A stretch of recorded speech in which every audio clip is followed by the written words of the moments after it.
오늘 본문의 말씀을 가지고 간음하지 말라 제 7계명 우리가 말씀 전하도록 하겠습니다. 자, 오늘부터는 7계명에 대해서 좀 살펴보도록 하겠는데요.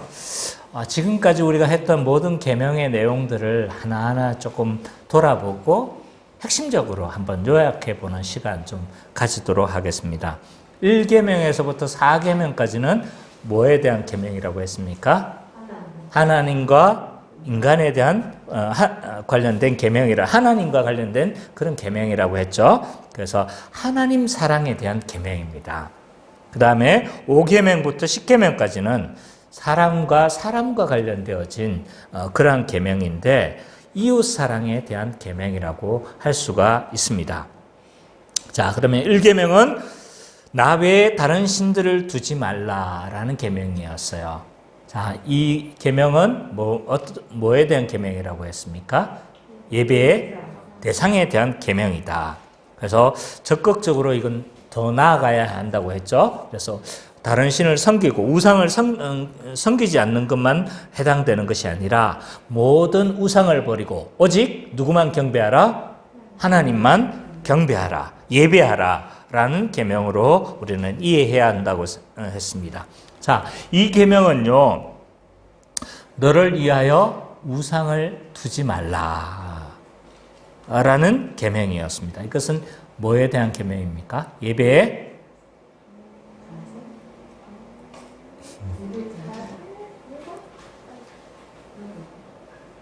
방법에, 네, 그렇죠. 방법에 대한 계명이라고 했어요. 그래서 모든 이방 종교는 우상을 만들어서 뭘 경배를 해요?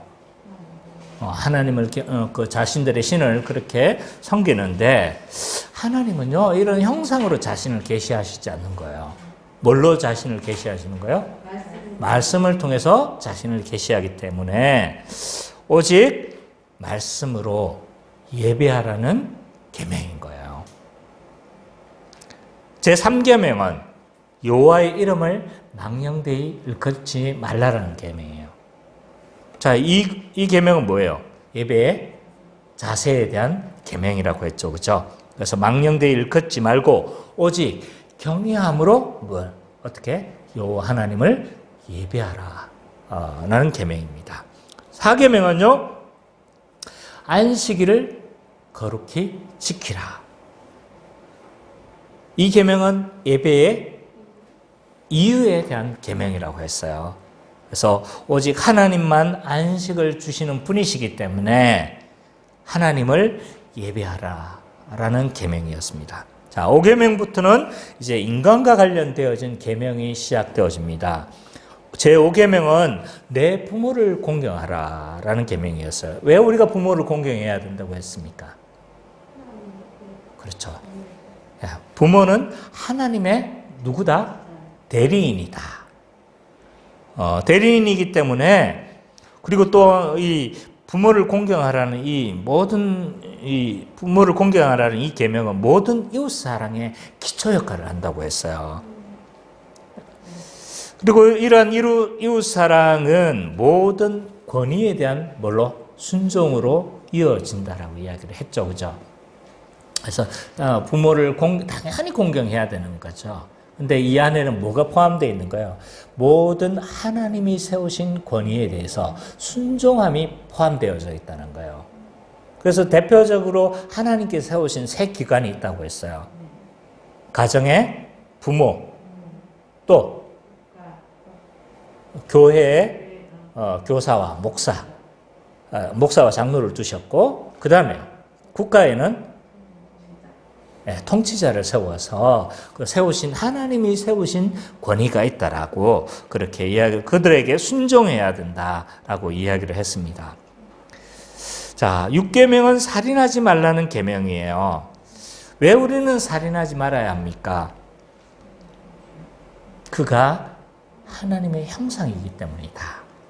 그리고 우리가 살인을 했을 때 그 사람의 모든 삶의 기회를 박탈하는 엄청난 죄이기 때문에 살인하지 말라고 그렇게 이야기를 하고 있죠.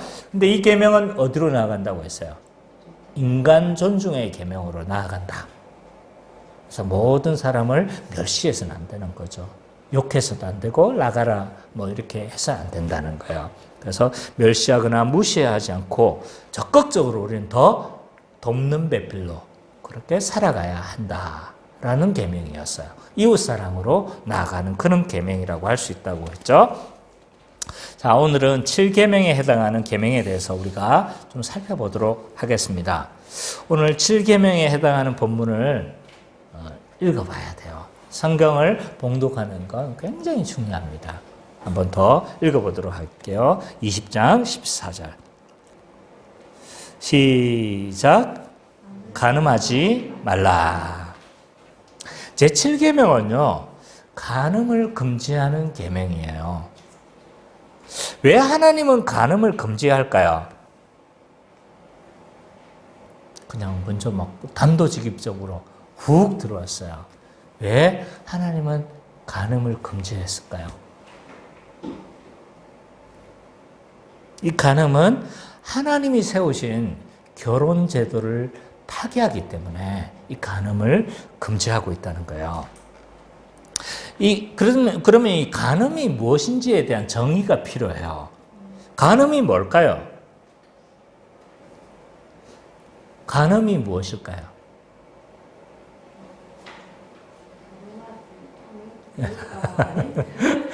그렇죠. 합법적인 배우자 외에 다른 사람과 성관계를 맺는 것을 의미합니다. 결혼관계 안에서의 성행위만 허용되는 거죠.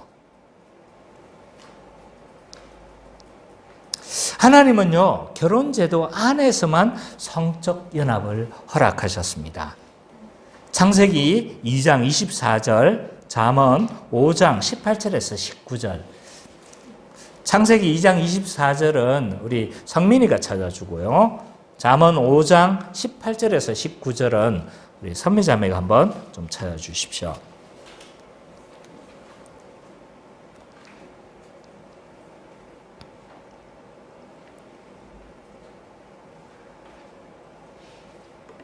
네, 찾았으면 읽어주시면 됩니다. 창세기 2장 24절. 그러므로 남자가 부모를 떠나 그의 아내와 통하여 둘이 몸을 이루지니라.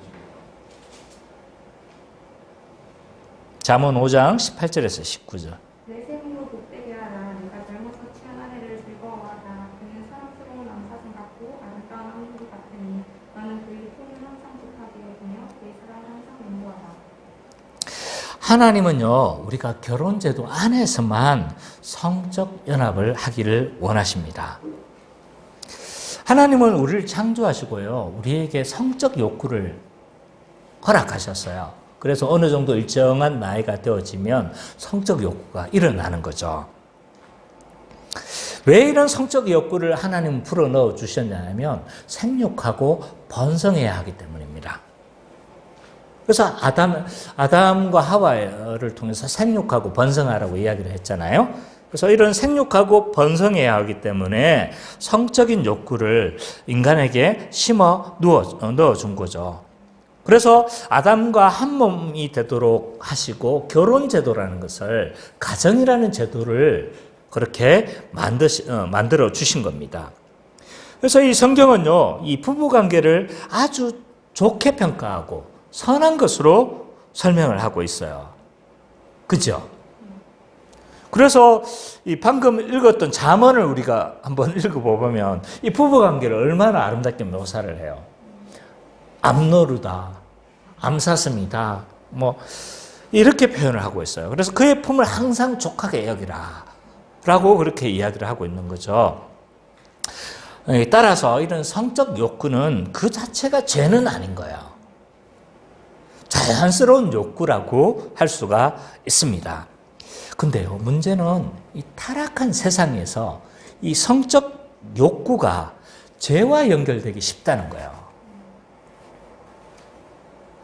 이 타락한 세상에서 성적 욕구를 자극하는 것들이 너무 많은 거죠. 굳이 제가 하나하나 언급하지 않아도 아마 다 알고 있을 거예요. 성적인 욕구를 자극하는 것들이 너무 많아요, 주변들은. 문제는 무엇이냐면 이 타락한 세상에서 결혼 관계 밖에서 이 성관계에 대한 욕구가 사용될 수 있다는 거예요. 그래서 결혼 관계 아닌 다른 것에서 성적 연합이 생겨나게 되는 거죠. 기독교는요, 성적 욕구 자체를 정죄하지는 않습니다.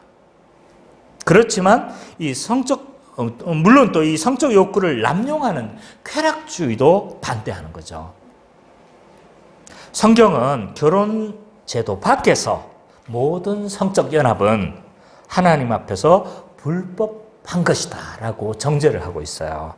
악한 죄라는 거예요. 그래서 간음하지 말라는 이 7계명을 통해서 하나님은 의도하시는 것이 있어요. 제 5계명을 통해서 또 우리가 좀 살펴봤지만 이 하나님은요, 이 결혼 제도를 통해서 이 세상을 복되게 하시기를 원하세요. 이 결혼 제도를 통해서 있잖아요, 많은 것들을 재생산하게 하세요. 이 가정을 통해서 뭐가 되어지냐면 하나님의 백성들이 있잖아요, 재생산되어지는 거예요. 그래서 어릴 때 유아세를 주는 이유도 그것과 연관되어져 있는 거죠. 언약 관계 안으로 하나로 묶어버려요. 그래서 이 사람의 이 사람이 고백하지 않는다 할지라도 그 안에 있는 자들로 취급을 하는 거죠. 그래서 유아세례를 주는 거예요. 그래서 이 믿음의 가정들을 통해서요, 있잖아요, 하나님의 백성을 재생산하는 거죠. 그래서 믿는 부모들의 가장 중요한 책무 중에 하나는 자녀들이 믿음으로 서나가도록 돕는 것이 굉장히 중요한 책무 중에 하나인 겁니다. 또한 이 결혼 제도가 있어야 전 인류가 보존되어져요. 그죠? 요즘 인구가 막 줄고 있죠. 그죠? 이 결혼 제도가 없으면요, 생육하고 번성할 수가 없는 거예요. 누구나 이거는 다 이해할 수 있는 거죠. 또 이 가정을 통해서 질서와 순종을 배우는 거예요. 아무것도 안 배우는 것처럼 보이지만 사실은 있잖아요, 우리가 자라다 보면 우리 부모를 닮았다라는 것들을 굉장히 많이 인지하게 될 거예요, 어느 순간. 그래서 부모를 통해서 부모의 가치관을 배우고 부모의 여러 가지 생각들을 배우는 거죠. 그래서 이 가정을 통해서 있잖아요, 질서와 순종을 배워나가는 겁니다. 따라서 이 결혼제도는요, 이 세상을 유지하는 중요한 기관이고 수단인 거예요. 그래서 이 결혼제도 또는 이 부부제도가 잘 서면요, 이 세상의 기초가 튼튼한 거예요. 따라서 이 7계명의 의도는 무엇인가라고 했었을 때, 타락한 세상에서 뭐 하기 위한 거다? 결혼 제도를 보호하기 위한 계명인 거예요. 간음을 금함으로 말미암아 가정을 보호하고 이 세상을 보호하려는 하나님의 의도가 담겨져 있는 거예요. 왜냐하면 이 가정이라는 근간이 무너지면 다 무너지는 거니까. 그래서 이 가정을 1차적으로 보호하고 그리고 더 확대되어지면 이 세상을 보호하려는 그러한 하나님의 의도가 있다는 것을 잘 이해해야 합니다. 자, 7계명을 더 잘 이해하기 전에 7계명의 근간이 되는 결혼 제도를 좀 더 우리가 좀 살펴보도록 하겠습니다. 자, 우리가 성경을 통해서 몇몇 구절들을 우리가 좀 살펴봤으면 좋겠는데요. 자, 하나님은 사람을 남자와 여자로 창조하셨죠. 그죠? 창세기 1장으로 한번 좀 우리가 1장 근처로 좀 찾아갔으면 좋겠습니다. 창세기 1장 27절 봐보죠. 같이 읽어볼까요? 시작. 하나님이 자기 형상으로 하나님의 형상으로 사람을 창조하시되 남자와 여자를 창조하시되. 하나님은 사람을 남자와 여자로 창조하셨어요. 그리고 이 창조하시고 난 이후에 하나님은요, 결혼을 통해서 부부가 한 몸이 되도록 하셨어요. 2장 22절, 23절. 창세기 2장 22절, 23절. 한번 같이 읽죠. 시작. 여호와 하나님이 아담에게서 취하신 그 발밑대로 여자를 만드시고 그를 아담에게로 끌어오시니 아담이 그들에게 이는 내 뼈 중에 뼈요 살 중에 살이라 이것을 남자에게 취하였으니 여자라 부르리라 하니라. 예, 2장은 요 창조의 과정 중에 특별히 인간의 창조와 몇몇 부분들은 클로즈업하고 있는데, 근데 그렇게 만들 뿐만 아니라 뭘로? 부부로 만들었죠. 그죠? 그래서 뭘 한 거예요? 한 몸이 되도록 그렇게 하셨어요. 그리고 이 결혼을 통해서 서로 돕는 배필이 되게 하신 거죠. 2장 18절. 시작. 여호와 하나님이 이르시되 사람이 혼자 사는 것이 좋지 아니하니 내가 그를 위하여 돕는 배틀을 지으리라 하시니라. 그래서 이 삼위 하나님은요, 이 가정을 만들고 결혼 제도를 만들어서 어떻게 하는 거예요? 서로가 하나가 되어서 서로 섬기는, 삼위 하나님이 그러시죠, 그죠? 서로 연합하셔가지고 하나님의 뜻에 뭐 하시는 거예요? 절대적으로 순종하시고. 이 삼위 하나님이 서로 섬기는 것처럼 부부가 하나가 되어서 뭐 하는 거예요? 서로 섬기고 돕는 배필이 되도록 그렇게 하신 거예요. 그래서 이 결혼을 통해서 서로 성숙하고 삶이 풍성해지기를 그렇게 원하시는 거죠.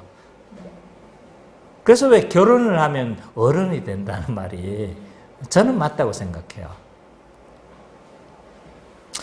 그래서 이 결혼을 통해서 생육하고 번성하게 그렇게 하셨습니다. 자, 1장 28절 한번 읽어볼까요? 다시 1장으로 돌아가서 1장 28절 시작.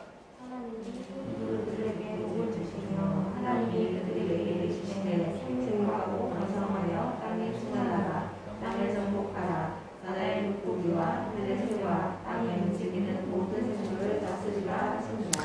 아까도 언급했지만 하나님은 이 결혼 제도를 통해서 있잖아요. 많은 것을 의도하셨어요. 생육하고 번성하고 또 가정을 통해서 우리가 신앙이 전수되어지고 하나님 나라의 백성이 전수가 되어지고 또 이 가정을 통해서 우리가 삶이 성숙해지고 풍성해지기를 그렇게 원하시는 거죠. 그래서 이 결혼 제도는요, 이 세상의 가장 기초적인 제도라고 할 수 있어요. 이런 결혼 제도는요, 하나님 앞에서 부부 사이에 맺어진 언약이에요. 결혼은요, 하나님이 정인을 쓰시는 언약이에요. 말라기 2장 14절.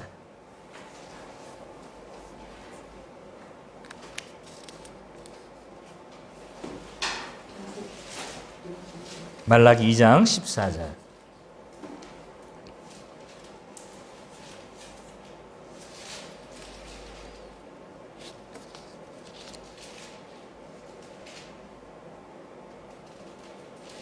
같이 한번 읽어볼까요? 말라기 맨 마지막 있죠? 말라기 2장 14절 시작. 너희는 이르기를 어찌됨이니까 하는도다. 너는 너와 내가 어려서 하지 않은 사이에 여호와께서 증인이 되시기 때문이라. 그는 내 자기로 너와 사역한 하나님을 내가 그에게 거짓을 하였도다. 예, 이 결혼 제도는요, 하나님이 정인을 서시는 언약이에요. 그래서 결혼식을 보면요, 이것이 언약이라는 징표가 곳곳에 있잖아요. 드러나요. 자, 결혼식을 봐보면, 우리 뭐 보통 어떤 모임이 있으면 들어가자마자 뭐 자리 구분해서 뭐 이쪽 신부 측, 신랑 측 구분할 필요가 있습니까? 없습니까? 있어요, 없어요? 뭐 굳이 할 필요가 없는 거예요. 여기는 신부 측이고 여기는 신랑 측이라고 이렇게 굳이 할 필요가 없어요. 그냥 섞여서 앉으면 되는 건데 근데 굳이 구분을 해요. 여기는 신랑 측 증인이고 여기는 신부 측 증인이라는 거예요. 그리고 그 중간 사이에 결혼식 시작하면서 맨 앞에 서가지고 그냥 결혼식 하면 되지만 요즘은 잘 안 하는 사람들도 있더라고요. 근데 굳이 그 중간 사이를 싹 지나가요. 그게 뭘 의미하는 거예요? 창세기 아브라함에게 맺었던 그 언약 있잖아요. 거기 사이를 지나가는 그 언약과 동일한 의미를 담고 있는 거예요. 그래서 이건 언약식이라는 거예요. 언약식. 언약 관계로 묘사를 하고 있죠.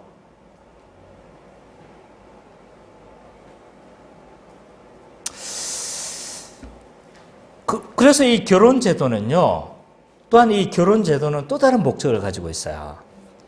교회와 그리스도의 언약 관계를 축소해서 보여줘요. 그리스도와 교회의 언약 관계를 맺잖아요. 새 언약을 우리 맺었잖아요. 그죠? 근데 이 관계를 결혼 제도가 축소해서 보여주고 있다는 거죠. 자, 에베소서 5장 31절, 32절.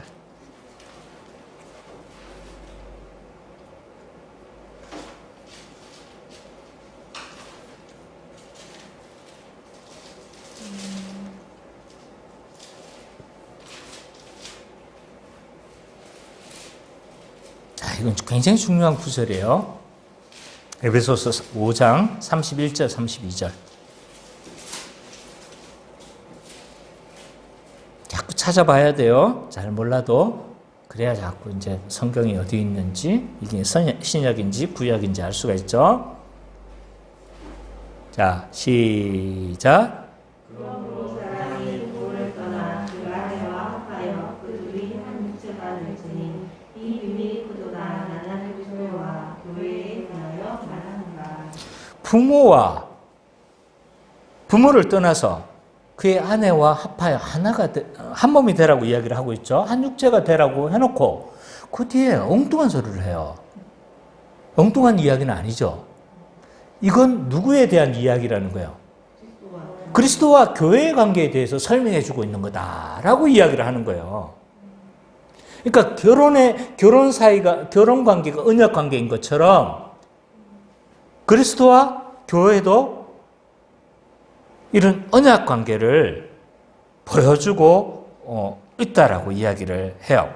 그래서 결혼 관계가 언약 관계에서 한 몸이라고 하잖아요. 그죠? 자, 한 몸이라고 하죠. 그죠? 잠이 오면 일어서요. 자, 그래서 우리가 그 부부는 한 몸이다. 이런 이야기를 많이 들어요. 근데 그래서 한 몸이기 때문에 돕는 배필로 살아야 되는 거죠. 근데 교회도 어떻게 이야기를 해요? 교회도 한 몸이다 이야기를 하면서 내가 자주 하는 말이 뭐예요? 돕는 배필로 서로 살아야 된다라고 그렇게 이야기. 그 이유가 여기에 있는 거예요.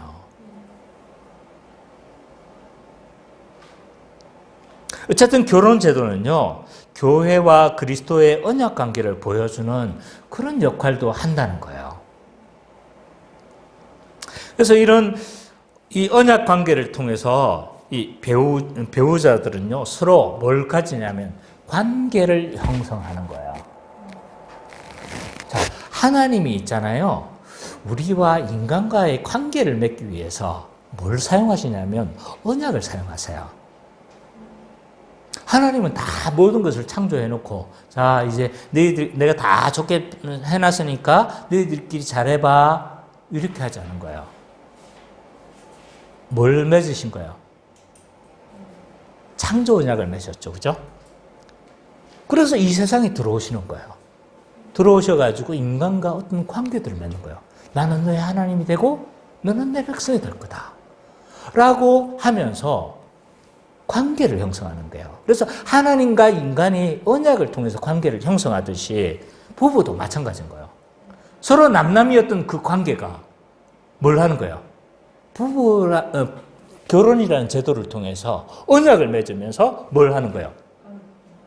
그렇죠. 서로 관계가 형성이 되어지는 거예요. 이 관계는 피로 맺어지는 맹세인 거예요. 한쪽이 여기면 어떻게 되는 거예요? 피로 맺어지는 맹세가 죽는 거예요. 죽는 거. 언약을 너무 잘 가르쳐 놨어요. 그렇죠. 한쪽이 여기면 죽는 거예요.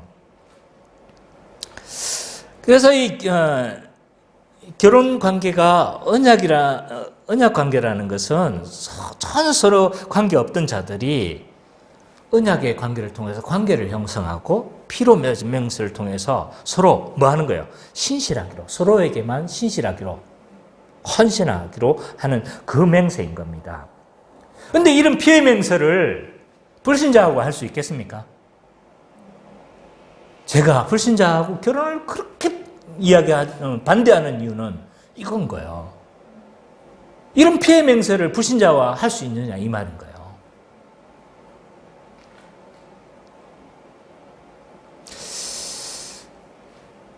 그래서 이렇게 결혼을 하고 나서 있잖아요. 결혼을 하고 난 이후에 뭐 해요? 이제 부부간 서로 성적 관계를 맺는 거예요. 이 성적 관계는 뭐냐 하면 결혼 언약의 보증인 거예요. 보증. 예, 좀 무슨 말인지 좀 더 설명이 필요하죠? 일종의 비준 의식이라는 거예요. 비준. 언약식처럼. 이게 뭐냐면 신랑 신부가 서로 여러 정인들 앞에서 결혼 언약을 하고 서로 서약을 하죠. 그러고 난 이후에 막 서약하시겠습니까? 하고 네 하고 하면 이제 다 서약하고 난 이후에 그러면 둘이 서양 같은 경우는 뽀뽀를 해요. 근데 왜 뽀뽀를 하냐 하면 이유가 있어요. 성적 연합을 상징하는 거예요. 그래서 이제는 한 몸이 되었다라는 것들을 비준 의식을 치르는 거죠. 그래서 그 우리나라가 근데 이제 공개된 장소에서 성적 행위를 할 수가 없는 거잖아요. 그래서 키스로 뭐 하는 거예요? 이것을 대체하는 거예요. 그리고 우리나라 같은 동양권에서는 서로 뭘 하는 거예요? 반지를 교환하는 거예요. 일종의 언약 비준 의식을 맺는 거죠. 결혼제도 이 성적 연합은요. 결혼 언약을 보증하는 목적을 가지고 있어요.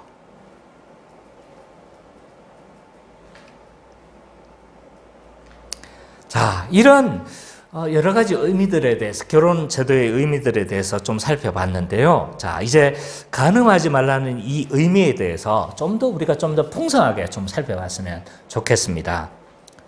자, 7계명은 결혼 외에 간음만 금지하는가? 어떻게 생각하세요? 그러니까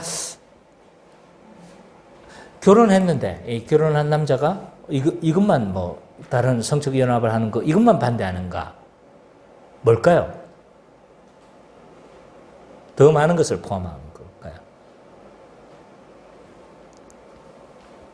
이 7계명은요. 결혼 외에 간음뿐만 아니라 모든 음행을 금지하는 명령이에요. 성경을 보면요. 이런 하나님의 의도가 곳곳에서 드러나 있어요. 하나님은 가나안 땅에서 모든 음란한 풍속을 가증히 여기서요. 그죠? 그래서 이 가나안 땅에서 이렇게 자 보세요. 하나님이 가나안 땅에 들어갔는데 가나안 땅의 모든 백성들을 다 죽여요.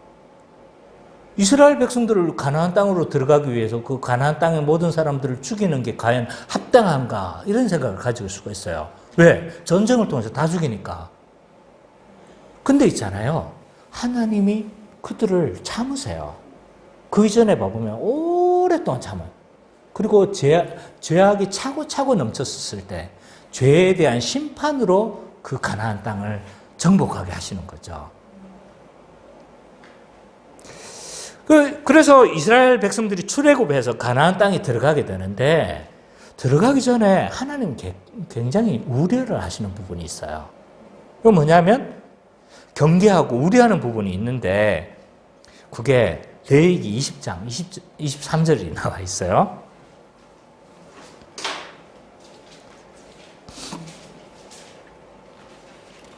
레위기 20장 23절.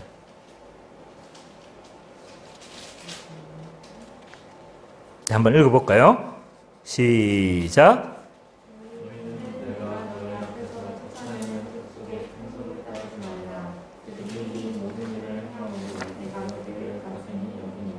예, 이 풍속을 따르지 말라. 그들이 모든 일을 행함으로 내가 그들을 굉장히 가정히 여긴다고 해요. 근데 이 모든 풍속이 뭔지가 구체적으로 안 나와요. 그죠?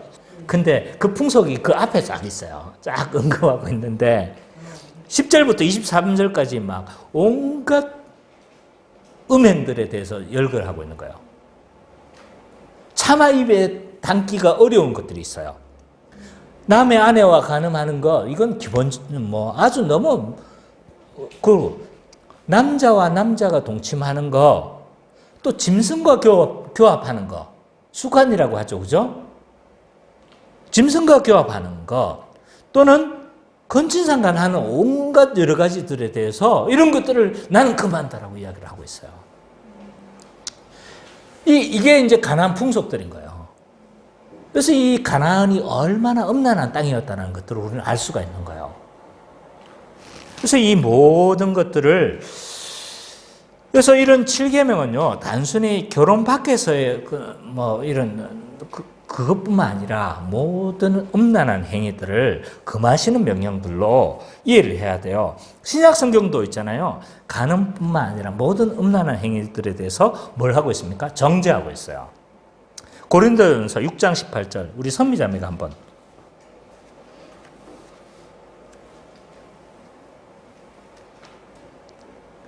음행을 피하라. 사람이 범하는 죄마다 몸밖에 있거니와 음행하는 자는 자기의 죄를 범하느니라. 예, 음행을 피하라고 이야기를 하고 있는데요. 이 음행이라는 이 헬라어 용어가 포르네이아예요. 포르네이아. 어디서 좀 들어본 비슷한, 네, 포르노인 거예요. 포르노. 포르네이아. 여기서 파생한 단어인데, 이 단어의 의미가 뭐냐 하면, 율법이 금지하는 모든 형태의 악한 행위를 다 포함하고 있어요. 그러니까 모든 외설적인 행위들을 다 포함하고 있는 거예요. 육체적인 성관계뿐만 아니라 모든 외설적인 모든 것들을 포함하는 개념인 거예요. 뿐만 아니라 예수님은요, 2단계를 더 뛰어넘으세요. 항상 예수님은 우리의 기대를 넘어가세요. 깜짝 놀랄 만큼 요구를 하시죠.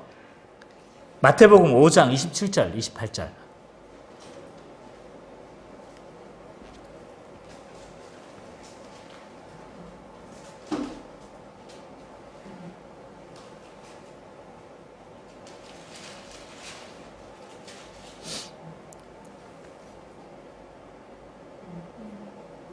자, 한번 읽어볼까요? 시작. 가담하지 말라. 내가 다른 것을 너희가 들었으나 나는 너희에게 이르노니 음욕을 품고 여자를 본 자마다 마음이 이미 가난하여진다. 자, 이스라엘 백성들은요, 유대인들은 어떻게 생각하냐면 이 간음하지 말라는 계명을 뭘로 결혼 밖에서 외도만 하지 않으면 된다라고 생각한 거예요. 그러다 보니까 이 계명은 뭐 지킬 수 있어 이렇게 생각한 거예요. 그래서 조금 더한 사람은 뭐냐 하면 여러 가지 좀 음행 이런 것들, 좀 음란한 행위 이런 것들을 안 하면 된다고 생각한 거죠. 그래 이렇게 이제 나는 다 이 7계명을 할 수 있어라고 생각하니까 예수님 뭐라고 하는 거예요? 마음의 부분까지 언급을 하시는 거예요. 여자를 보고 음욕을 품는 자마다 이미 뭐 했대요? 다 간음했다라고 이야기를 하고 있는 거죠. 그래서 예수님은요, 이 7계명에 대한 해석을 어떻게 음욕을 품는 문제까지 포함하고 있는 거예요. 자, 우리는 이성을 보고 매력을 느낄 수가 있잖아요. 그죠? 성적 매력을 느낄 수가 있어요. 그죠? 왜 제 눈을 피해? 그렇잖아요. 그죠? 그럴 수가 있단 말이에요. 근데 그것을 품는 것, 그 성적인 매력을 느끼는 것 그 자체는 잘못이 아니에요. 근데 이것이 어떻게 한가요? 음욕을 품고 더 나아가서 어떤 악한 생각으로, 악한 어떤 죄된 생각으로 그것을 발전시키고 계획하고 실행하면 그게 뭐가 되는 거예요? 죄가 되어지는 거죠. 그래서 내가 했던, 제가 한 말이 아닌데, 제가 옛날에 설교에서 했던 말 중에 다시 한번 언급해 보자면, 루트가 한 말이에요. 새가 우리 머리 위를 지나가는 것을 막을 수는 없다. 그러나 내 머리 위에 둥지 터는 것은 막을 수 있다. 라고 이야기한 거예요. 자, 적용시킬 수 있는 거겠죠. 그죠? 우리는 이성을 보면서 뭘 할 수 있는 거예요? 성적 매력을 느낄 수는 있어요. 그러나 그것에서 더 단계를 펼쳐서 새가 내 머리 위에 둥지치는 것까지 허용한다면 그것은 뭐라는 거예요? 죄가 된다는 거예요.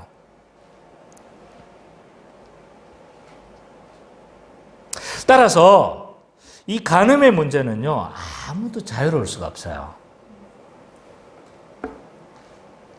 왜 하나님은 이런 간음을 금지하는 것일까? 여기에 대한 이유는 분명해요. 간음은요, 결혼 언약을 깨트리는 죄예요. 간음한다는 건 뭘 의미하냐면 그 언약을 제정하신 하나님을 뭐 하는 거예요? 죄송합니다.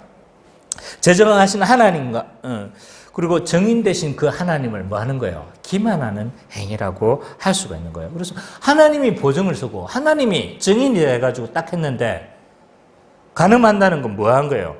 이 배우자에 대한 신실하지 못함이기도 하지만 그 언약에 신실하지 못함이기도 하지만 하나님에 대한 신실하지 못한 행위이기도 한 거죠. 그래서 이 간음은요, 하나님 앞에서의 언약을 깨트리는 것이라고 할 수 있는 거죠.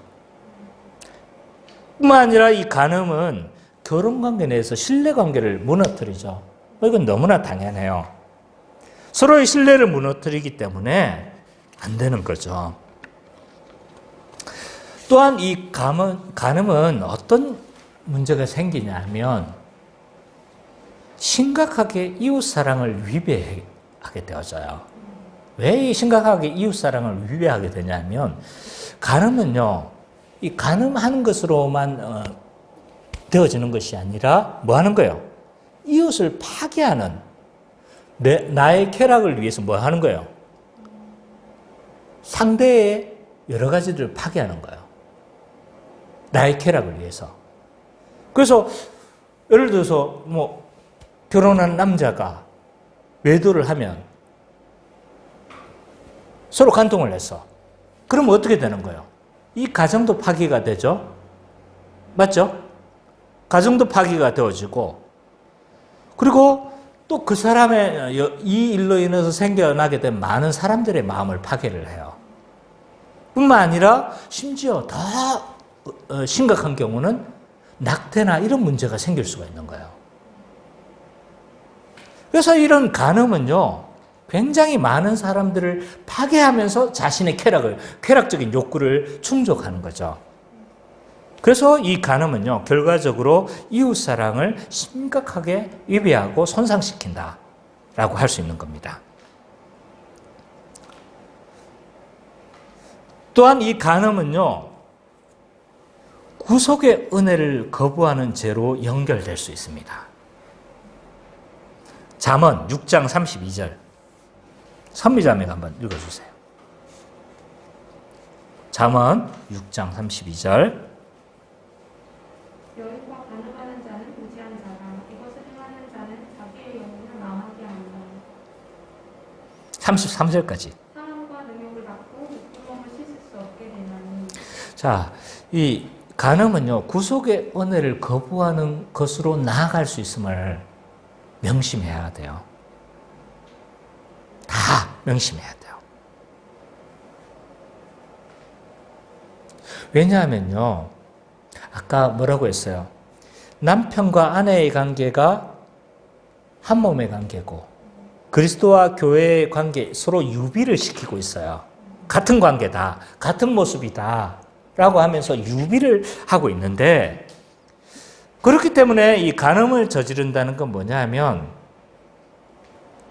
자, 그리스도가 자기 백성에게 신실한 신랑 되시고 남편 되셨잖아요.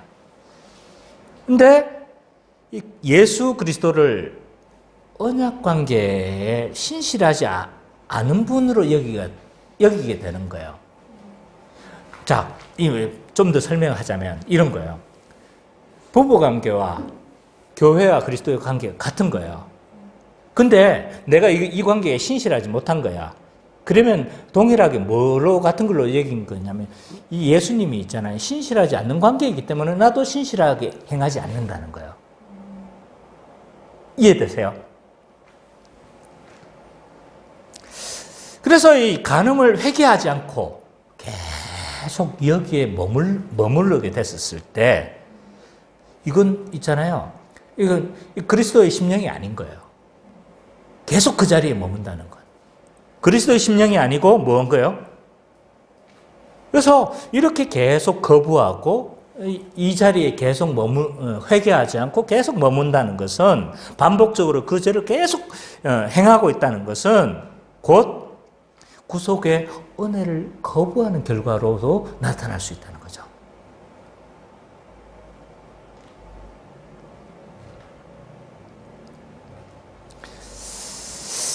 자, 이런 여러 가지들에 대해서 우리가 좀 살펴봤는데요. 근데 이 세상은요, 결혼을 파기하는 이 세대의 풍조 속에서 우리는 살고 있어요.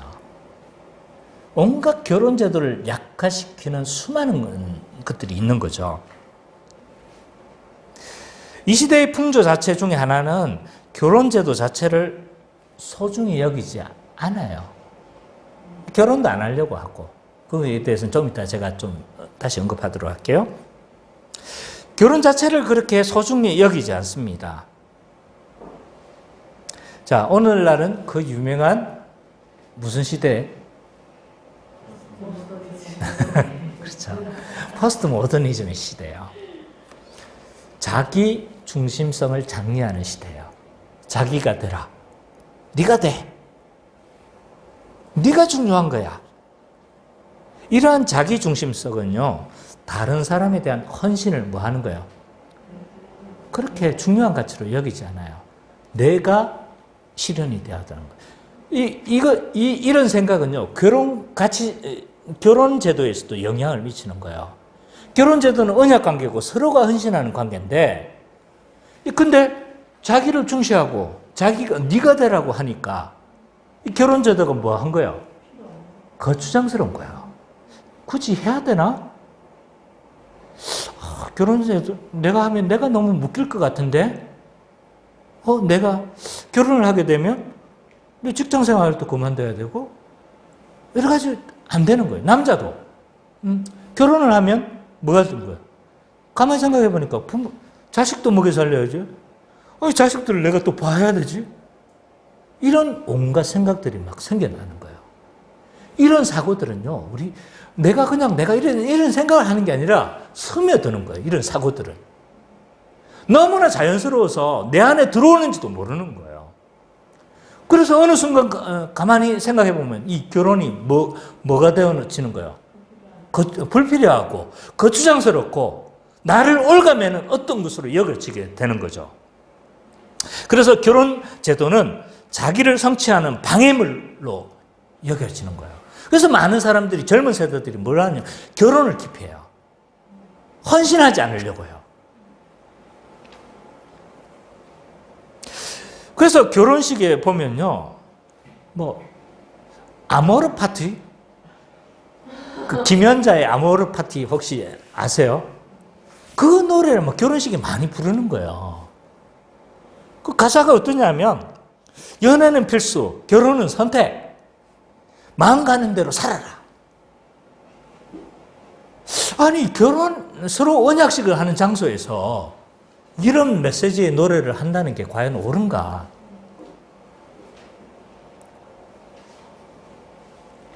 그냥 이 노래를 부르는 건 결혼식은 속된 말로, 이 경상도 말로 깽판 놓는 거예요. 야, 깨져도 괜찮아. 네 마음대로 해.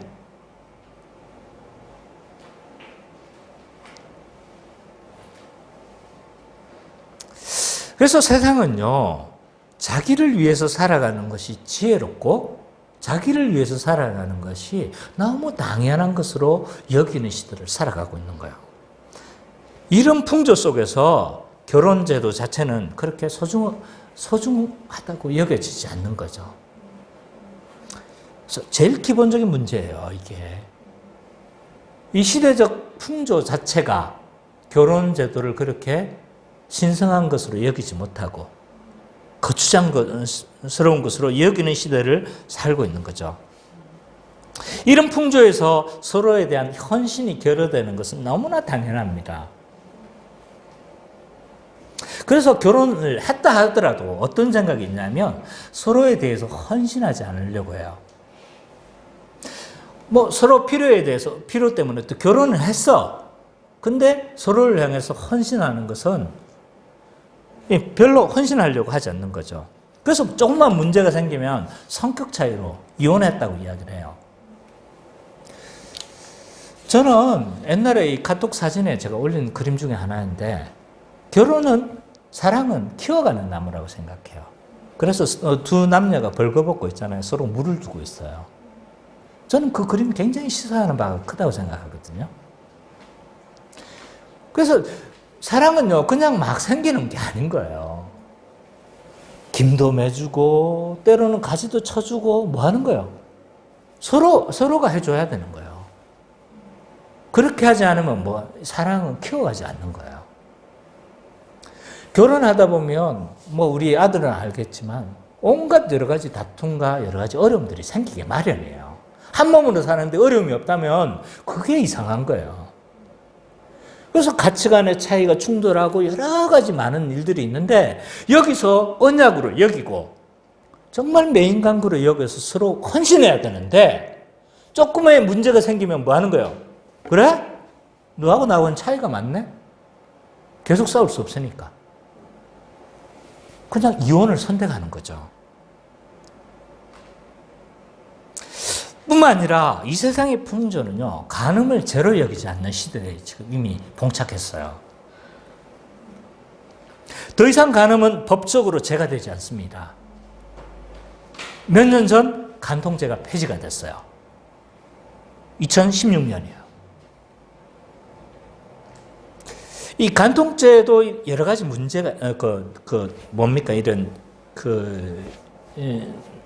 서로 이게 먼저 되는 이게 좀 싸움들이 있었는데 그게 뭐냐면 개인의 성적 자기결정권이 우선이냐 결혼제도를 보호하는 공익성이 우선이냐 이 싸움을 오랫동안 한 거죠. 근데 지금은 어디에 손을 들어준 거예요? 성적 자기결정권에 손을 들어준 거예요.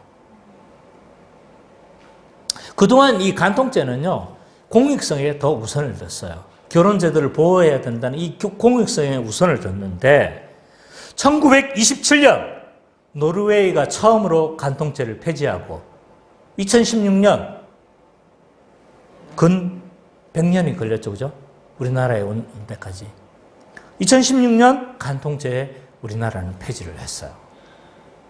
세상의 풍조는요, 더 이상 간음을 법적인 죄로 여기지는 않습니다. 도의적인 책임의 문제로는 여기지만 법적인 문제가 있는 것으로 여기지는 않는다는 거죠. 뿐만 아니라 이 결혼을 대체하는 동거제도가 등장하기 시작했어요. 이런 동거제도는요, 결혼을 약화시켜요. 젊은 사람들이 잠깐 이렇게 동거하고 이런 걸 의미하지 않아요. 지금 제가 말하고 있는 이 동거제도는 결혼제도를 대체하는 대안으로서의 동거제도를 의미해요. 지난주 뉴스에도 이게 나왔어요. 뉴스에도 나왔는데 뭐냐면 동거하고 있는 이 커플들을 법적으로 인정하자는 거예요. 왜? 동거만 했었을 때 불편한 게 너무 많은 거예요. 왜? 자녀가 출산하게 되면 호적에 등록이 안 되는 거예요. 사생아가 돼버리는 거죠. 아이가 생기면 이런 문제들, 이런 많은 어려운 문제들이 생기게 되는 거죠.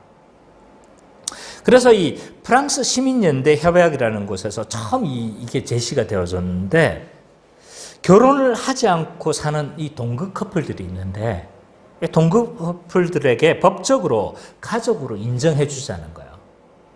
그래서 몇몇 서로 동거하는 여러 사실들에 대해서 그 자료들만 제시를 하면 가족과 동일한 법적인 그걸 허용해 주는 거예요. 왜 그러면 이 국가에서는 이걸 자꾸 허용해 주려고 하는가라고 했었을 때 문제는 출산율이에요. 출산율. 동거하게 되면 출산을 안 하는 거예요. 그래서 어떻게 해서도 결혼은 안 하려고 하고 서로 책임지기 싫으니까 결혼을 안 하고 그냥 어정쩡하게 동거하고 사는 거예요. 근데 이런 동거하고 사는 사람들에게 출산을 장려하기 위해서 동일한 가정과 같은 그런 그걸 다 인정해 주자는 거죠.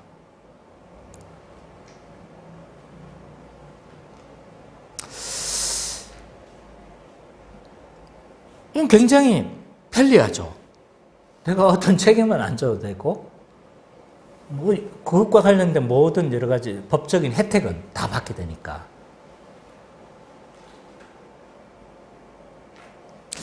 우리나라에 이런 비슷한 제도가 있어요. 사실혼 제도예요. 사실혼 제도라는 게 있는데 같지는 않지만 비슷한 제도인 거예요. 그러나 이런 제도는요, 몇 가지 문제가 결여되어 있어요. 어떤 문제가 있냐면 결혼의 언약적인 핵심적 요소가 빠져 있어요.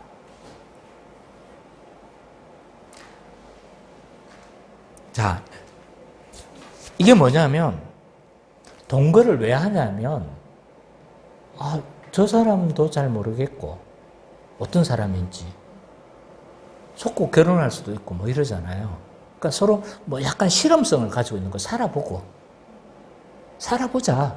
살아보고 좋으면 뭐 그때 나중에 가서 법적으로 서로 결혼하든 안 하든 그때 문제고 일단 살아보자. 이거 아니에요. 그죠? 약간 실험성 있는 약속이에요. 이 실험적인 결혼으로 보기 때문에 두고 보고 하겠다는 거예요. 임시성을 가지고 있어요. 근데 문제는 이 임시성이 관계를 약화시켜요. 임시적이라면 문제가 생기면 어떡하겠어요? 이걸 해결하기보다는 뭐 하려고 하겠어요? 피하려고 하는 거죠.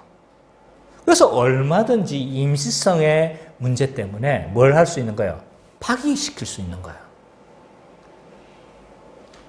임시적인 그런 관계에 누가 끝까지 헌신하겠습니까? 실제로 이게 통계로 나타났어요. 결혼 10년 후 동거가족과 결혼가족의 이혼 가능성을 해보니까요. 10년 후 이혼 가능성은 33%. 근데 동거는 66%. 2배에 육박했어요. 그래서 이 동거관계는요, 언약적 헌신이 결여될 수밖에 없어요. 구조적으로. 또 하나 이 동거가 문제점은 뭐냐면 공적 맥락이 없어져요. 왜냐하면 그냥 서로 좋으니까 뭐 한 거예요? 그냥 사는 거예요. 그래서 지인하기도 잘 모르고 가족에게도 알리지도 않고 또 주례자도 없고 증인도 없고 하나님 앞에서 증인도 없고 부모님의 지도도 심지어 없어요. 결혼은 있잖아요. 새로운 관계를 형성해요. 그래서 오죽하면 결혼은 배우자와 결혼하는 것이기도 하지만 그 집안의 가족들과 결혼하는 것이라고도 이야기를 해요. 왜냐하면 온갖 새로운 관계들이 형성돼요. 왜냐하면 공적으로 인정되어지니까. 그래서 갑자기 가족이 없었는데 가족이 2배로 늘어요. 전에는 없었던 처제, 또 누가 있습니까? 장인, 장모, 처남 막 생겨나는 거예요. 공적인 관계이기 때문에 그렇습니다. 그래서 이건 합법적이고 공적인 관계 때문에 생기는 건데, 근데 동거는요, 이런 공적 맥락이 전혀 없어요. 그러다 보니까 이 성적인 맥락이 없는 이곳에 누가 헌신하겠는가라는 거예요. 이런 동거제도는요, 임시적인 동거제도는 결혼관계를 약화시켜요. 이 시대 풍조 자체가 약화시키는 데다가 이런 좀 임시적인 이런 제도들은요, 결혼관계를 약화시키는 거죠. 심지어 우리의 어떤 성적 욕구를 자극하는 외설물들이 어마어마하게 지금 범람해 있어요. 이 시대는. 왜곡된 성적 가치관을 갖게 하는 온갖 여러 가지 포르노와 여러 가지 많은 것들이 있죠. 이런 외설물들은요, 우상숭배와 연결되어져 있습니다. 우상숭배가 뭐라고 했어요?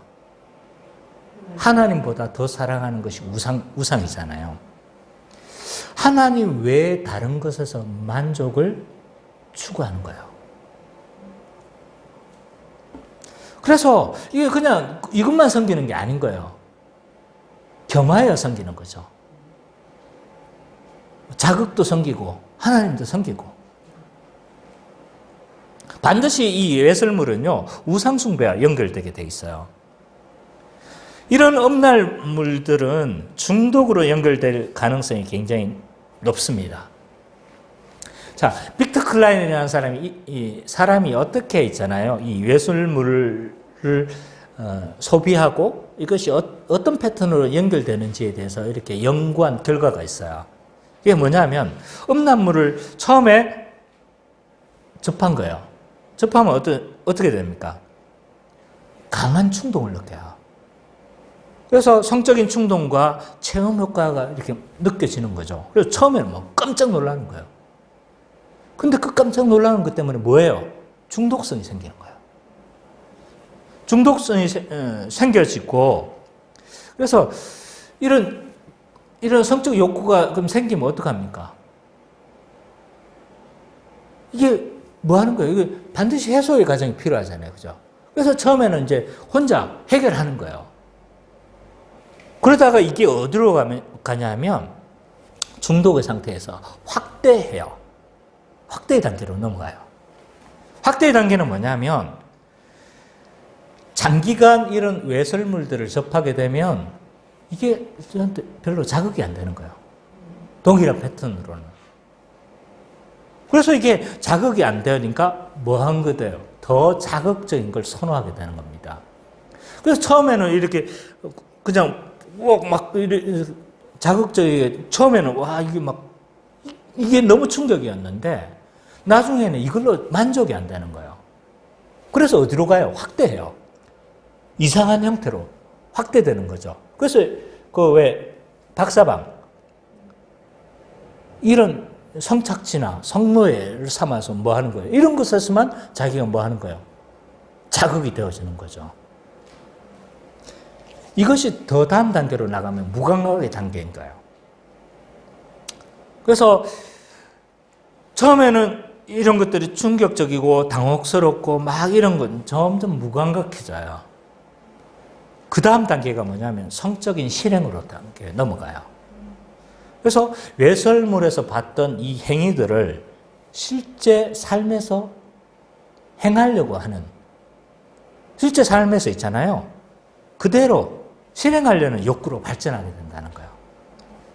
그래서 저는 이 성범죄자들이 저는 하루아침에 성범죄자가 저는 됐다고 생각지 않은 거예요. 오랜 외설물에 노출되다 보니까 점점 강한 욕구를, 자극을 추구하게 되고 그것으로 만족할 수 없으니까 실제 실행으로 저는 옮겨졌다고 봐요. 저는 이 빅터 클라인의 연구 결과가 전 맞다고 생각합니다. 이런 외설물은요, 결혼 제도와 부부 관계를 해칠 가능성이 굉장히 높습니다. 페이건이라는 사람은 이렇게 이야기를 했어요. 노골적인 음란물에 많이 노출되어질수록 결혼 밖에서의 성관계에 대해서 호의적이라는 결과가 나왔어요. 그래서 이런 외설물들은요, 부부관계에도 해칠 가능성이 굉장히 높습니다. 따라서 이 시대의 모든 음란한 풍조들은요, 결혼 관계를 파괴하고 있어요. 자, 제가 제시한 몇 가지들이 있어요. 이 시대 사조 자체가 결혼 제도가 그렇게 썩 탐탁치 않은 거예요. 동거제도, 또 넘치는 외설물들, 또 앞에 하나 더 뭐가 있었죠? 간음을 죄로 여기지 않는, 그 법적인 죄로 여기지 않는 이런 시대 풍조는 이 결혼제도 자체를 와르르 무너뜨리고 있는 거죠. 그래서 그런지 결혼을 파괴하는 불법적인 이혼이 증가하고 있는 것이 지금 현실이에요. 그렇잖아요. 통계적으로 지금 이혼이 굉장히 증가하고 있는 것은 사실이에요. 어느 통계가 정확한지 50%라고 이야기를 하는데 과연 50%가 될까? 저는 좀 의문이 되긴 하지만 물론 이혼 가정이 많아진 건 확실해요. 왜 우리 사회는 이렇게 이혼이 쉽게 이루어지는가? 앞에서 4가지 이유들을 우리는 좀 살펴봤지만요. 그건 외부적인 조건들이고 내부적인 이유들도 있어요. 이혼을 쉽게 선택하는 이유 중에 하나는 뭐냐면 이 부부관계를 있잖아요. 언약이 아닌 감정으로 여기는 풍조 때문이에요. 결혼은요, 언약이에요, 언약. 약속을 맺는 거예요. 계약을 맺는 거예요, 계약. 커버넌트, 계약이에요, 계약. 남자와 여자가 서로적으로 언약을 맺어서 피해명세를 하는 거예요, 피해명세. 감정적인 것으로만 생각해서는 안 되는 거예요. 결혼 전에는 모든 게 좋아요. 그러니까 결혼을 선택했잖아요. 그죠? 그래서 결혼 전에는 막 음식을 막 잘 먹어. 와, 너무 복스럽게 잘 먹는다. 이래요. 근데 결혼하고 나면, 저 소리 듣기 싫어. 이런 거예요. 살다 보면요, 그런 감정들은 점점 어떻게 됩니까? 없어질 수가 있어요. 시간이 지나면요, 이런 감정적인 어떤 이런 변화들은 지게 마련이에요. 우리의 결혼은요, 피로 맺은 맹세다. 그렇기 때문에 결혼을 아주 신중하게 해야 돼요. 뿐만 아니라 이 세속 문화에서 이 이혼은요, 개인이 선택해야 되는 선택으로 여겨지는 풍조예요. 이 말이 뭐냐면, 한 몸으로 살다 보면 많은 오해와 갈등이 생긴다고 했잖아요. 그죠? 그렇잖아요. 멀리 있으면 싸울 일도 없어. 그렇잖아요. 근데 가까이 있어 보니까 이 사람은 모든 것을 알게 되거든. 그러니까 많이 싸우게 되는 거죠. 갈등이 상존할 수밖에 없는데, 결혼이나 교회 관계나 다 마찬가지예요. 그렇잖아요. 이런 갈등의 해결 방법으로 적극적으로 우리는 해결해야 되고 대화를 통해서 풀어나가야 되는데 뭘 선택하는 거예요? 너무 쉬운 선택을 하는 거예요. 이혼을 하나의 선택지로 생각하는 거예요. 이건 선택지가 아닌 거예요.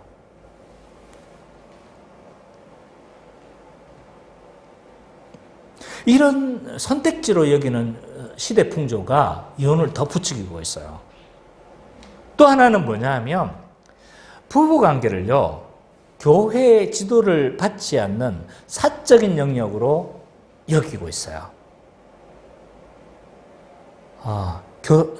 이 교회론이 무너지니까요, 한 몸으로도 여기지 않는 거예요. 그래서 이건 내 사생활인데 왜 교회가 간섭합니까? 교회도 마찬가지예요. 간섭하려고도 안 해. 그건 부부끼리 잘 해결하십시오.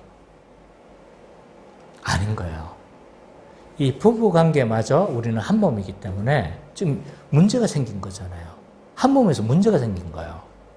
그러면 이것은 내 개인적인 어떤 사적인 일이 아니라 공적인 교회의 일인 거예요.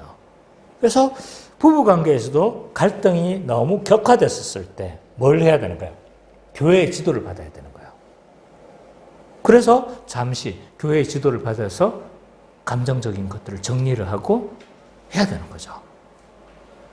그래서 이 부부관계는 결코 사적인 영역이 아니다는 거예요. 한번 교회 안에서는. 교회의 지도를 받아야 되는 부분이기도 하다는 거예요. 그래서 그러다 보니까 교회의 지도를 안 받고 개인적인 영역으로 하다 보니까 서로 감정이 격해지고 그냥 이혼하게 되고 부끄러우니까 또 교회 쑥 나가버리고 이런 일들이 벌어지는 거예요. 그러면 어떠한 경우에도 이혼은 불가능한 것인가? 그렇지는 않습니다. 성경에는 몇 가지 예외의 경우를 허락해요. 이 예외라고 할지라도 인간의 뭐 때문에? 악함 때문에 임시적으로 허용한 거예요. 성경은 음행 외에 다른 모든 이혼 사유를 허락하지 않습니다. 배우자가 음행했었을 때 이혼을 허용해요. 왜? 배우자가 음행한 경우는 그건 뭐가 되는 거예요? 하나됨을 깨뜨려 버린 거죠. 허용됐다고 할지라도 허락됐다고 할지라도 장려되는 것은 아니에요. 무슨 말인지 아시겠죠? 깨어질 수 있지만 장려되어지는 것은 아닙니다. 오히려 그 관계에 대해서 극복하는 것을 더 장려되어지는 것이라고 할 수 있어요. 또한 이 바울은요, 이혼 사유를 하나 더 추가하고 있는데, 불신자의 배우자가 이혼을 요구했을 때, 이것은 허용을 하고 있어요. 이거는 결혼하고 나서의 문제가 아닌 거예요. 이 사람이 결혼을 했어. 불신자였는데. 결혼을 했는데 어느 한쪽이 예수님을 믿었어. 그리고 한 사람은 예수를 안 믿어. 그래서 어떻게 된 거예요? 그래서 너무 갈등 관계가 생기는 거죠. 그래서 이 남자가 아니면 또 이 여자가 불신자 측에서 나는 당신이 예수 믿는 것 때문에 도저히 같이 못 살겠다라고 했었을 때, 이혼을 요구했었을 때는 이것이 허용된다는 거예요. 그것은 고린도전서 7장에 이야기하고 있습니다. 그러나 불신 배우자라 할지라도 결혼 이후에 믿은 경우, 불신 배우자 같이 살기를 원한다면 그 결혼 관계는 계속적으로 진행이 되어져야 돼요. 자, 지금까지 7계명의 의미와 연관되어진 문제들에 대해서 우리가 좀 살펴봤습니다. 정리를 해보면요, 간음하지 말라는 건 합법적인 결혼 관계 안에서만 성적 연합은 허용되어지는 거다. 따라서 이 간음하지 말라는 7계명은 왜 주어졌는가라고 했었을 때 이유가 뭐예요? 이 모든 우리 사회의 근간인 이 가정을 지키기 위한 계명이다. 그리고 이 간음하지 말라는 이 7계명은 모든 음행을 피하라는 것으로 확대되어진다. 근데 우리 사회는 너무 온갖 시대적 풍조가 이런 음행을 부추기는 문화 속에서 살고 있다.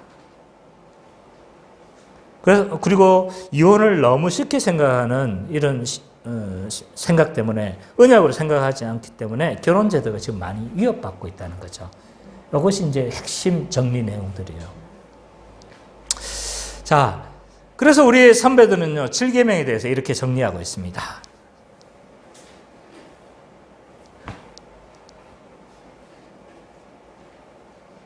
자, 제 7계명에서 요구하는 의무는 무엇입니까? 하이델베르그 제 138문. 이거 하이델베르그 아니고요. 그 웨스트민스터 대여르 문답입니다. 잘못되어졌어요. 시작. 제7계명에서 요구하는 의무는 몸, 생각, 말, 행동에 있어서 순결함이며 우리 자신과 다른 사람의 순결을 보존하는 것입니다. 모든 것을 기록하여 모든 감각을 조심하고 절제하며 순결한 교제를 유지하고 복장을 단정하게 하는 것입니다.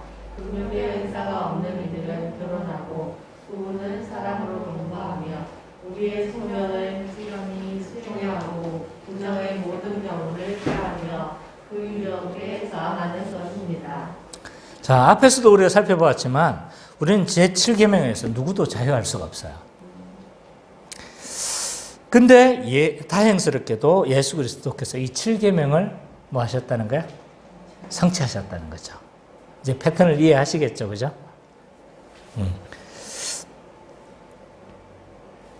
예수님은요, 모든 깨어진 관계를 온전하게 회복하셨어요.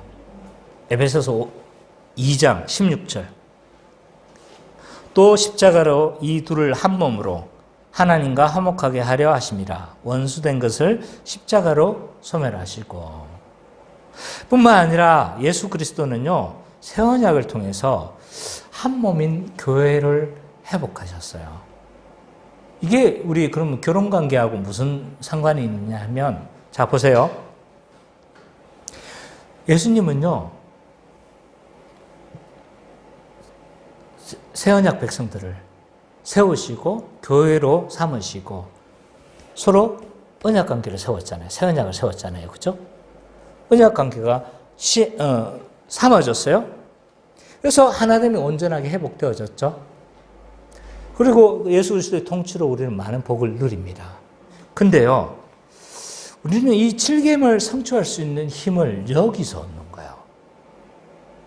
왜냐하면 한 몸 되게 하신 그리스도와 우리는 뭐 되어 있는 거예요? 연합되어져 있는 거죠. 연합되어져 있기 때문에 부부가 한 몸 되는 것도 여기서 힘을 얻을 수 있다는 거예요. 그래서 제가 이것과 연관돼서 이게 적절한 설명이 없을까 했을 때 옛날에 내가 읽었던 책에서 이 내용이 있었어요. 윌터 트로빗이라는 가정사역자가 있어요. 이 사람은 부부의 한 몸됨에 대해서 그림으로 설명을 해요. 삼각형으로 이야기를 하고 있는데 하나님, 나, 배우자 이렇게 이야기를 하는데 우리가 하나님께 더 나아가면 나아갈수록 더 한 몸 되어진다는 거야. 더 가까이 나아가면 갈수록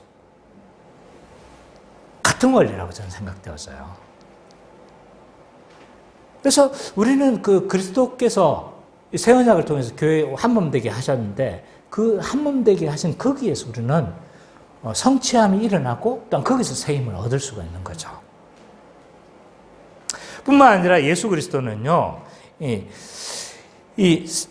그 십자가의 죽으심으로 말미암아 얼마나 언약에 신실하셨는가를 보여주셨어요.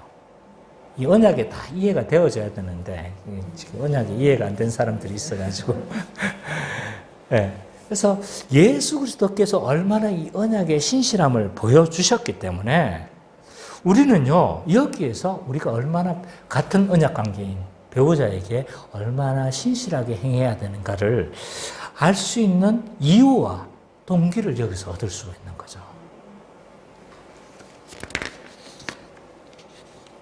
자, 그러면 우리는 어떻게 이 7계명을 성취하면서 살아갈 수가 있는가라고 했었을 때 교회는 먼저 있잖아요. 결혼 제도를 잘 가르쳐 줘야 돼요. 이 결혼 제도를 왜 결혼을 해야 되는가? 그냥 단순히 내가 그냥 먹고 살기 힘드니까 둘이 합쳐 같이 모여 살면 좋지 뭐. 이게 아닌 거예요. 이 결혼 제도를 통해서 하나님께서는 굉장히 많은 것을 계획하시고 의도하고 계신 거예요. 근데 막 우리 시대는 너무 이런 결혼 제도를 거추장스러운 것으로 여기는 거죠. 그래서 내가 거추장스럽다고 생각해서 생각하는 것이 아니라 너무나 이 시대의 사조가 내 안에 자연스럽게 스며들어서 그냥 자연스럽게 이게 싫은 거예요. 그래서 결혼 제도를 거부하는 거예요. 결혼을 하기 싫어하는 거죠.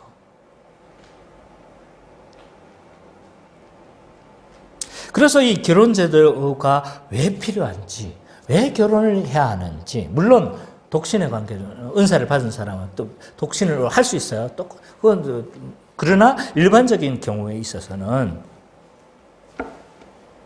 이 결혼이 얼마나 하나님께서 의도하신 큰 계획이 있는지를 교회에서는 잘 가르쳐야 되겠죠. 그래서 이 교회 안에서 서로 언약, 그렇습니다. 그리고 교회는 이 엄난한 이 시대 풍조에서 신자들을 잘 지켜내야 돼요. 그래서 이 시대가 어떻게 결혼 제도를 위협하고 있는지를 인식시켜주고, 그래서 내가 그렇게 자연스럽게 그런 시대 사주에 젖어 있구나를 인식해야 돼요. 그래서 그 시대 사주에서 우리가 저항할 수 있도록 도와야 합니다. 그래서 사실은 시대 사주 흐르는 대로 쑥 흘러가는 게 제일 편해요. 그럼 저항이 필요 없거든요. 근데 성경에 갇혀는 이거 계속 위배가 되는 거예요. 그래서 예수님은 나를 따를 때 뭐 하라고 하는 거예요? 나를 따르면 자기의 십자가를 지고 죽을 각오하고 따르라고 하는 이유가 여기에 있는 거예요. 자기를 부인해야 될 이유가 여기에 있는 거예요. 너무 다른 거예요. 또 교회는 그리스도인들끼리 결혼하도록 지도해야 합니다. 고린도후서 6장 14절 16절을 보면 너는 믿지 않는 자와 멍에를 함께 매지 말라. 의와 불법이 어찌 함께하며 빛과 어두움이 어찌 사귀며 그리스도와 벨리알이 어찌 조화되며 믿는 자와 믿지 않는 자가 어찌 상관하며 하나님의 성전과 우상이 어찌 일치가 되리요 라고 이야기를 하면서 믿지 않는 관계에 대해서 바울은 강력하게 반대를 하고 있어요. 하나님 앞에서 우리는 합당하고 합법적인 결혼을 해야 해요. 결혼이 부모의 허락이 필요하다는 것을 이해를 해야 합니다. 교회 안에서 또한 이 결혼 관계는 지도되어져야 된다는 것도 알아야 합니다. 그래서 결혼은 그리스도인끼리 할 수 있도록 잘 지도를 해야 되는 거죠. 뿐만 아니라 이 세상 가치와 교회는 함께 맞서 싸워 나가야 합니다. 이 세상 가치는요, 결혼은 거추장스러운 것이고, 이혼은 우리가 할 수 있는 선택지라고 생각하는 거죠. 이것이 시대 풍조입니다. 그러나 이것은 자기 결정권을 내세워서 이혼을 부추기고, 그래서 하나님께서 세우신 이 근간을 무너뜨리려고 하는 이 사단의 의도들을 우리는 파악해야 합니다. 결혼은 언약이며, 언약을 깨트리는 것은 큰 범죄라는 것을 우리는 가르쳐야 되는 거죠. 마지막으로 부부는요, 결혼한 부부는 배우자의 언약을 잘 지켜내므로 무엇을 이루는가? 제7계명을 성취함으로 우리는 하나님의 영광을 드러내는 거예요. 왜? 왜냐하면 그리스도께서 이 언약에 신실하셨잖아요. 영광이 뭐라고 했어요? 하나님의 속성, 하나님의 성품을 우리를 통해서 드러내는 거잖아요. 그렇기 때문에 우리가 언약을 지켜내고 이 결혼관계를 잘 지켜냈을 때 우리는 하나님께 영광이 되어지는 거죠. 이 7계명을 우리가 성취하면서 살아가시는 우리 기쁨의 교회 모든 성도님 되시기를 간절히 축원합니다.